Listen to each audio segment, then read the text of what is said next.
Well, as I said last week, this federal occupation of Minnesota long ago stopped being a matter of immigration enforcement. It's a campaign of organized brutality against the people of our state. And today that campaign claimed another life. I've seen the videos from several angles, and it's sickening. But I have a strong statement here for our federal government. Minnesota's justice system will have the last word on this. It must have the last word. As I told the White House in no uncertain terms this morning, the federal government cannot be trusted to lead this investigation. The state will handle it, period. Let me say something else, and this is critically important. All of us understand what happened this morning and the tragedy of it, and my deepest sympathies to the family of a 37-year-old Minnesota resident, a lawful firearm concealed permit carrier,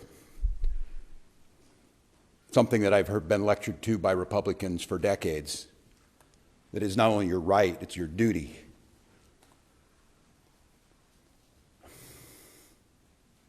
We know that the potential to further inflame tensions is high, and to Minnesotans, there's a difference. We want calm and peace and normalcy back to our lives. They want chaos. We cannot and we will not give them what they want by meeting violence with violence. Minnesota and our local law enforcement, as you have seen, have done everything possible to de-escalate. Local media has reported extensively on the cooperation to de-escalate this situation. Donald Trump, I call on you once again, remove this force from Minnesota. They are sowing chaos and violence. We've seen deadly violence from federal agents again and again and again. But in contrast to that, on these frozen streets, what you witnessed yesterday was the best of Minnesotans, peacefully exercising their First Amendment rights. And I attended in the church basement hundreds of Minnesotans from all faiths packing care packages for families that have been ripped apart. Despite the horrific acts by this federal government, Minnesotans are standing up for the rule of law. They're protesting loudly and urgently, but peacefully. It must stay that way, Minnesota. Minnesotans are witnessing, and we're creating a log of evidence for the future prosecution of ICE agents and officials responsible for this.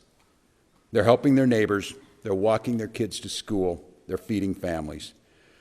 I salute their courage and their restraint, and I call on all Americans to see the decency that this state is exhibiting and the horrific cruelty, unprofessional, absolute abomination that is passing for what these ICE agents are doing on our streets. They think they can provoke us into abandoning our values. Well, they're dead wrong. We'll keep the peace, we'll secure the justice with our neighbors, and we'll see this occupation ends. Minnesotans and Minnesota law enforcement that continuously is being denigrated by this administration will continue to be the adults in the room, the professionals in the room, the decent human beings in the room that will keep the peace.